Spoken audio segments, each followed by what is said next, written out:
to the jersey first, and then get right to Q&A. Right there. Welcome. Thank you.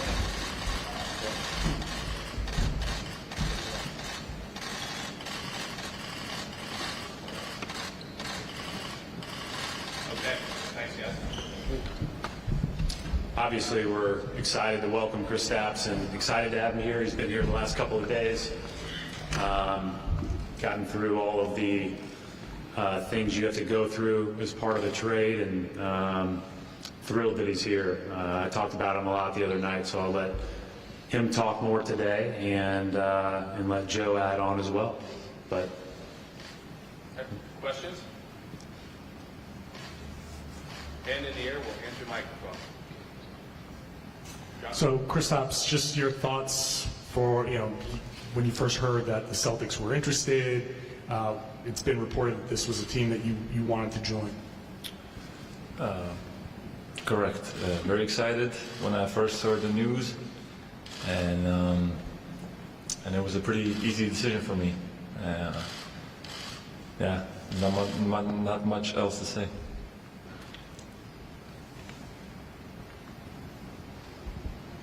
Brad, is there any kind of extension or anything like that to announce? Is that something that's being worked on? no, we'll have a chance to talk here in the next couple of days or next weeks or whatever it is.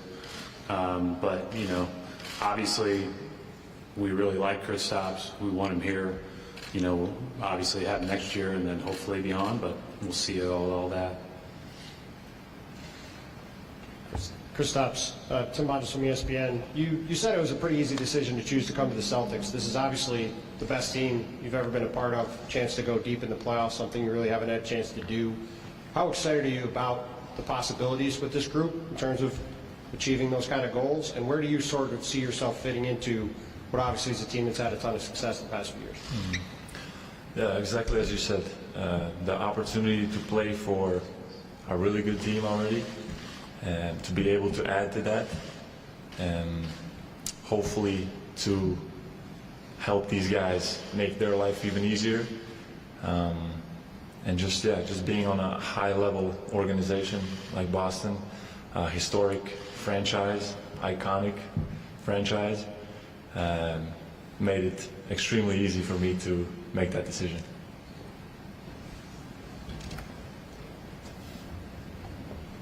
I was wondering how much of the Celtics you got to see during the playoffs, and if so, what were your observations? Honestly, not a lot. I saw maybe a couple of games of the Eastern Conference Finals. I was in a different time zone, but now I'm going to have to look into it more. I'm going to watch the games, and it's postseason is always much more fun to see the adjustments for each game and things like that. So I'm going to have to do some homework this summer for sure. Hey, Kristaps, welcome. I was curious, you played with Luka in Dallas, you played with Bradley Beal in Washington. What did you learn during those two stops about playing with other stars? Because you will be playing with Jalen, Jason here. And for Joe, how do you see Kristaps fitting in next to those two, given his high usage in other spots? For me, as I said, I want to come here to make life easier for those guys. Hopefully with my skill set and my talent, I can take some pressure off of those guys. And that's it. I come here to try to make this team better. And I'm excited to play with such high-level guys that have been there from year to year, and have that experience already. So I think it could be a great combination. And you just have to have a balance. And it's a balance of how we want to play. And I think those guys have gotten better in their careers of playing together and playing as a team. And I think that was one of the strengths we had this year, was we were able to take advantage of our roster and of our depth. And with Kristaps coming in, that's a piece for us that we can implement into our system and our identity. Kristaps, is actually two questions. The first one, what is something that Celtics fans should know about you that they don't know right now? And the second one, I saw you're wearing number 8. Clearly number 6 was not going to work here or anywhere else in the league. Why did you choose to wear number 8 as a Celtic? Honestly, it doesn't have much meaning behind it. It was just a couple numbers available, single-digit numbers. So it was between 4 and 8, and I just went with 8. And then the first part was something that Celtic fans doesn't know about me. Good question. I'm gonna have to think about that. We come back to this. I'll ask it again in a few.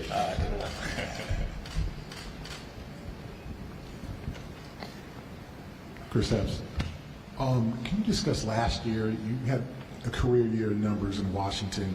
How comfortable were you? How healthy were you? And are you? And are you? Do you think you're entering your prime here? I do. I think these are the best years for a basketball player. You're physically there, and you're mentally, really getting to a different level.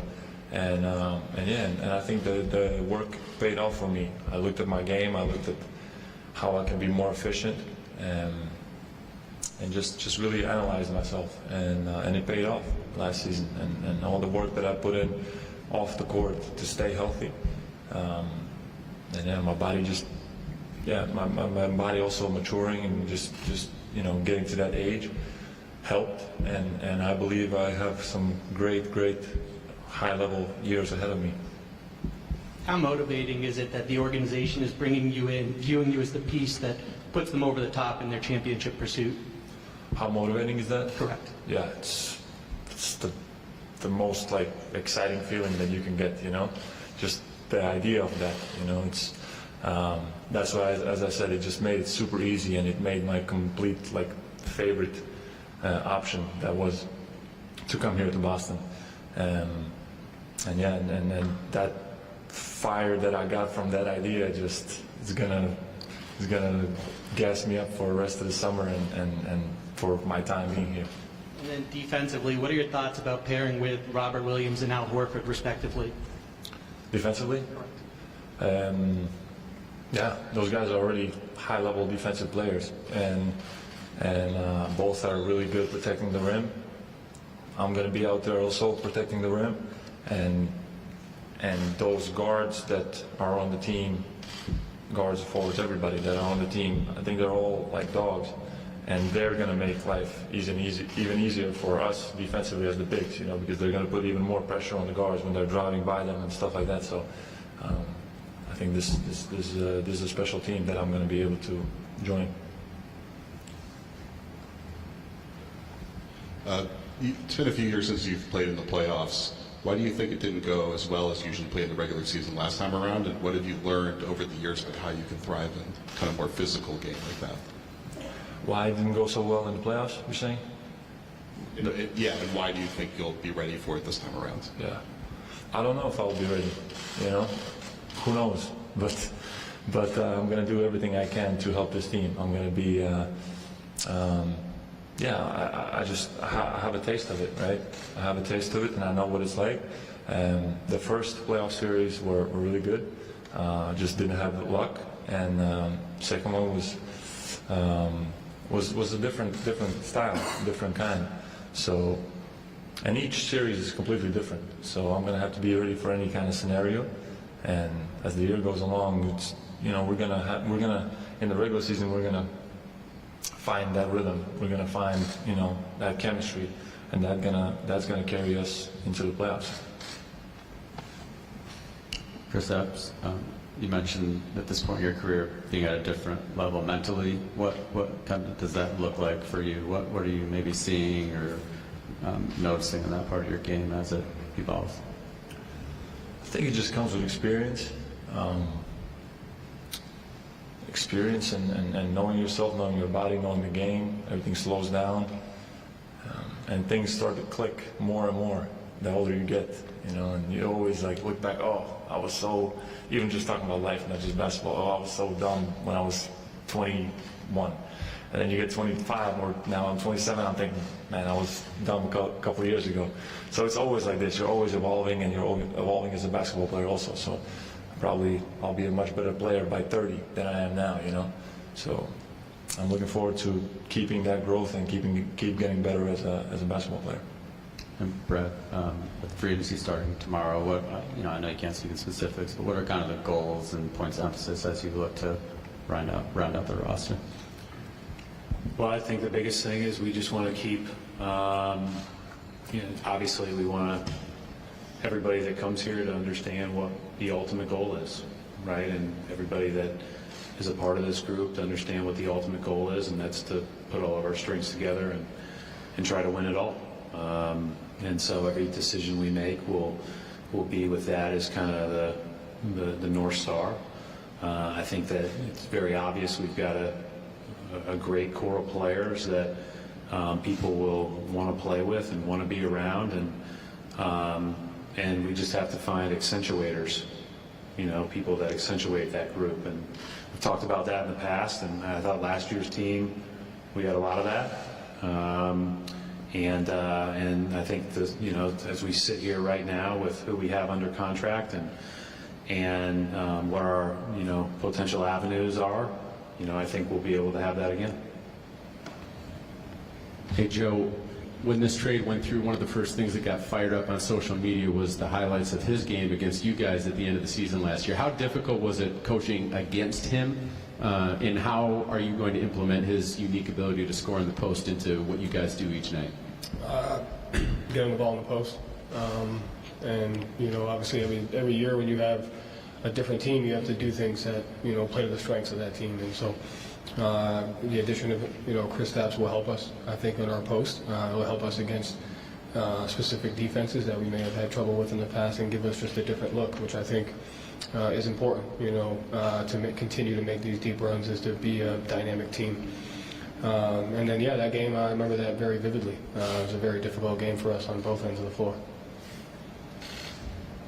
Kristaps, you obviously had an option decision to make as part of this trade, and obviously there were a couple iterations of it. It got up close to the deadline for you have to decide which way that was going to go. I was just curious what was sort of that night like for you as you were waiting for this to play out and see if you were going to wind up in Boston or not, and sort of what were the emotions like as that day went along and then when the trade got done? Yeah. No, it was a crazy day for me. I was about to go to sleep, and then I heard the news that the trade didn't go through. So that kept me up for a little bit longer, but then by like 4 a.m. back home, I was like, okay, I'll go to sleep and see what happens. I wake up in the morning, and I saw that it happened, the trade happened, and I was just extremely excited and extremely happy.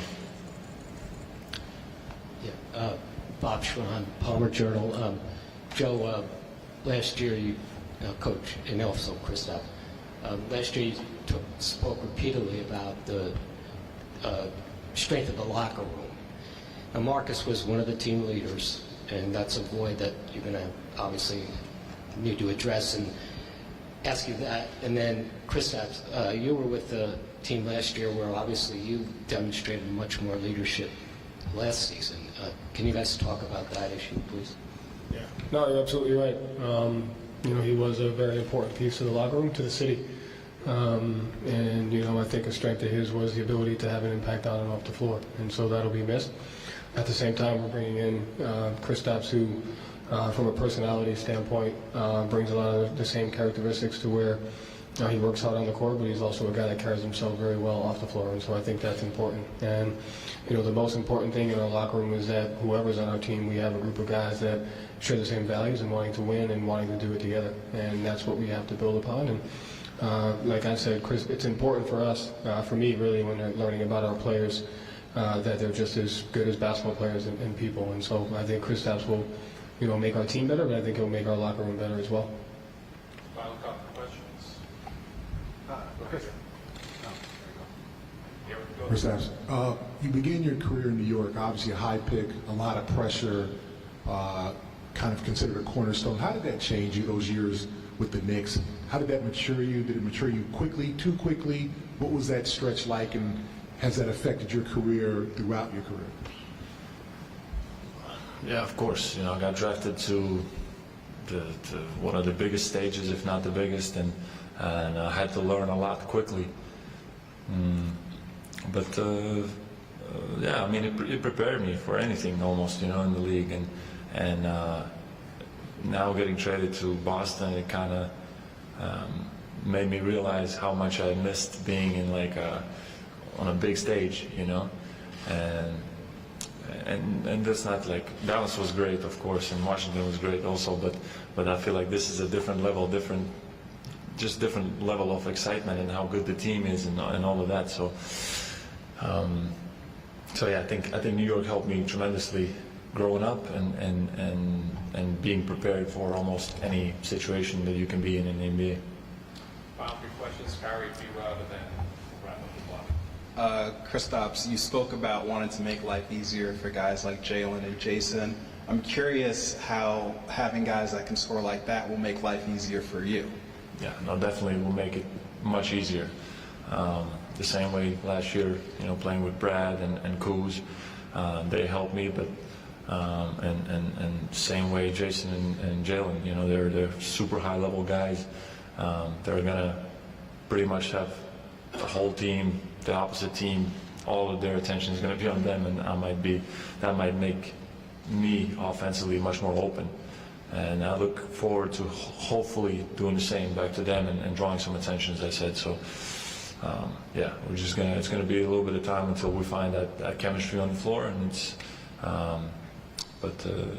gonna be, it could be a very good mix for sure.